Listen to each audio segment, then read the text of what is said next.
परी की जादुई ड्रेस। हेलो दोस्तों, आज जो मैं आपको कहानी सुनाने जा रही हूँ ये कहानी है परी की जादुई ड्रेस की कहानी।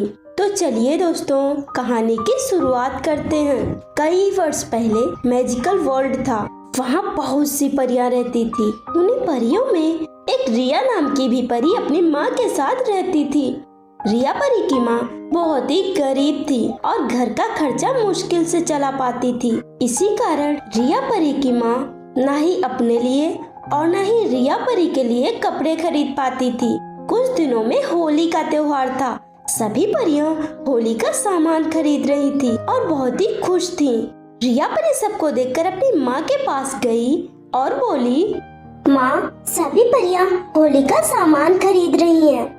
मुझे भी पैसे दीजिए, होली के लिए सामान खरीदना है और ड्रेस भी लेनी है। बेटी, इस साल हम कुछ नहीं कर सकते क्योंकि अभी हमारे पास पैसे बिल्कुल भी नहीं है, पर हम अगले साल जरूर लेंगे। नहीं, मुझे अभी चाहिए। मेरे सभी दोस्त अपने लिए ड्रेस खरीद रही हैं। मुझे भी चाहिए। मैंने एक बार कहा ना, नहीं मतलब नहीं। अब जाओ यहाँ से और जाकर अपना काम करो। रिया परी दुखी होकर वहाँ से चली जाती है और बाहर चली जाती है। एक परी रिया परी के पास आई और बोली, क्या हुआ रिया परी? होली की शॉपिंग नहीं करनी? मेरे पास पैसे नहीं है, इसीलिए मैं कुछ नहीं कर सकती। अच्छा ठीक है, मैं तुम्हें ड्रेस लेने के लिए पैसे दे सकती हूँ, पर बदले में तुम्हें मेरा एक काम करना होगा। क्या काम है, बोलो। तुझे मेरे घर का सारा काम करना होगा, झाड़ू पोछे से लेकर खाना बनाना तक। मैं तुम्हारी नौकरानी नहीं हूँ। मुझे नहीं चाहिए पैसे, खुद ही अपना काम करो। फिर रिया परी दुखी होकर वहाँ से चली जाती है और एक जंगल में पहुँच जाती है। वह जंगल एकदम सुनसान था और वहाँ कोई भी नहीं था। रिया परी बोली, मुझे पता कैसे नहीं चला?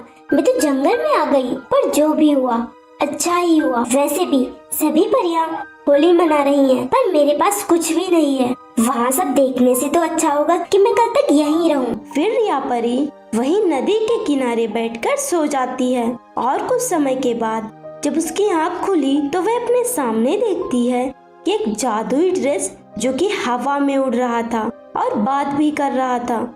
ये सब देखकर रिया परी सोच में पड़ जाती है कि आखिर ये सब कैसे हो रहा है। तभी वह जादुई ड्रेस बोलने लगा और बोला, इतना सोचो मत, तुम्हें मुझसे डरने की जरूरत नहीं है। मैं एक जादुई ड्रेस हूँ और तुम यहाँ दुखी क्यों बैठी हो? मुझे सब पता है। बोलो, तुम्हें क्या क्या चाहिए? मैंने तो जादुई ड्रेस पहली बार देखा है। और वो भी बोलता हुआ। कल होली है और सभी परियां होली की तैयारियां कर रही हैं और बहुत ही खुश हैं।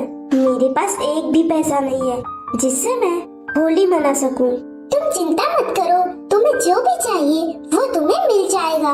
इतना कहकर जादुई ड्रेस अपनी जादुई शक्ति से रिया परी को बहुत सारे पैसे देती है। इतने सारे पैसे देखकर रिया परी बहुत ही खुश हो जाती है और उस जादुई ड्रेस को धन्यवाद देती है। अगर आपको ये कहानी अच्छी लगी हो तो हमारे चैनल को जरूर लाइक करें और चैनल को सब्सक्राइब भी कर लें।